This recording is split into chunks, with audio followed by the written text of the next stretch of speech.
નમસ્કાર ખેડૂત મિત્ર, આપણે યુટ્યુબ ચેનલ ખેડૂત પરિવારની અંદર તમામ ખેડૂત મિત્રોનું હાર્દિક સ્વાગત છે. તો મિત્રો, આજથી આપણે 6-7 દિવસ પહેલાં જે આંકડાનો પૂરો ડ્રમની અંદર નાખેલો એના વિશે હું તમને વાતચીત કરીશ. કે તમે આ જોઈ રહ્યા છો કે આંકડાના પત્તા 100% ઓગળી અને એનું દ્રાવણ તૈયાર થઈ ગયું છે. લીમડાના પત્તા પણ 50% જેટલું પ્રોટીન એની અંદરથી નીકળી ગયું છે. અને આ તમે જે દાળીના કટકા જુઓ છો કે આ પણ ધીરે ધીરે, હવે આ નજીકથી બતાવો, ધીરે ધીરે ઓગળવા માંડ્યા છે. અને આને અંદરથી તમે જોઈ રહ્યા છો કે આ નીકળતું હોય છે આવી રીતનું ઓગળીને. બધું હજી બરાબર ઓગળ્યું નથી એટલે નહીં નીકળે. તમને બતાવું, અમુકમાં નીકળી જાય તો.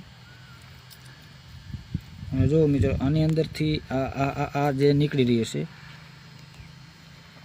હવે આંકડાના બોળાના વિડીયો તમારી સમક્ષ શેર કરવાનું કારણ એ જ મિત્રો કે અત્યારે શિયાળુની અંદર જીરુના પાક ઘણા બધા મિત્રો કરતા હોય છે. અને જીરુના પાકની અંદર આંકડો બેસ્ટ એવું કામકાજ કરતો હોય છે. ઘણા બધા ખેડૂત મિત્રો જીરાના પાકની અંદર આંકડો ખેતરની પાળી ઉપર ખોડતા હોય.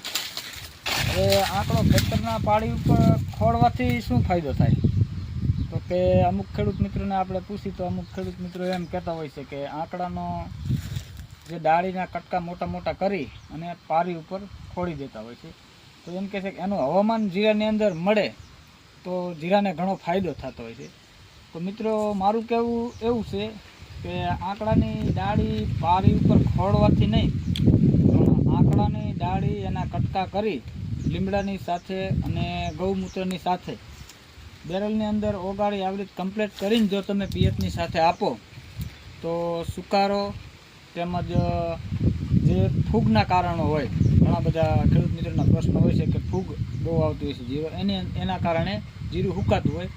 તો એની અંદર બેસ્ટ એવું કામકાજ અમારે આંકડાનું છે. તો અમારે પણ અમારા ફાર્મની ઉપર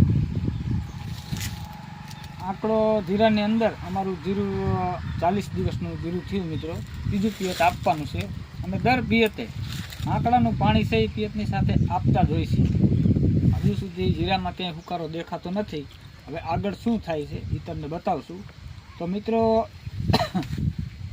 આપણે બધા જ ખેડૂત મિત્રોને હું એ કહેવા માગીશ કે મોબાઈલના માધ્યમથી તમે એકબીજા ખેડૂતોને સાથને સહકાર આપજો, જેથી કરી અને ખેડૂતને ખેતી કરવી સહેલી પડે. બધા જ વિડીયોની અંદરથી આપણને જાણવા મળતું હોય એવું નથી, પણ અમુક વિડીયોની અંદરથી આપણને અમુક ખેડૂતની વાતો જાણવા મળતી હોય છે કે આપણે આ ખેડૂતે આવું કર્યું તો એનાથી એને આટલો ફાયદો થયો, તો આપણને પણ એના અંદરથી કંઈક ફાયદો થતો હોય છે.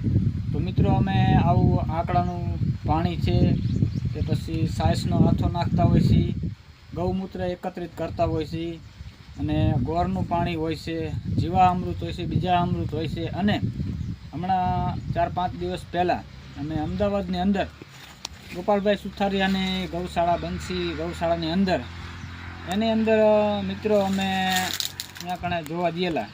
તો એની અંદરથી અમને ઘણું બધું એવું જાણવા મળ્યું. ગોપાલભાઈ સુથારિયાએ અમને ખૂબ સરસ એવું માર્ગદર્શન પણ આપેલું કે તમે ગાય આધારિત ખેતી કરો તો આવા ફાયદા થાય. અને અહીંયા તો બહુ સારી એવી ગાયોના બચડા અને મોટા ખૂંટ એ બધું બહુ સરસ છે. અને મિત્રો, અહીંયાથી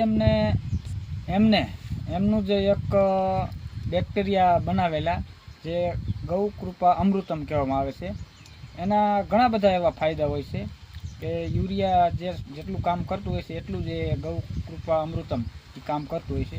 તો એમના પણ બેક્ટેરિયા અમે લાવી અને અમારા ફાર્મ હાઉસની ઉપર રાખેલા છે.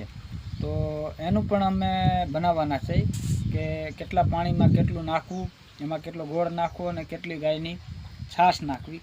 તો એમનો વિડીયો પણ અમે તમને આગલા વિડીયોની અંદર શેર કરીશું. તો મિત્રો, આવો સાથ અને સહકાર આપજો.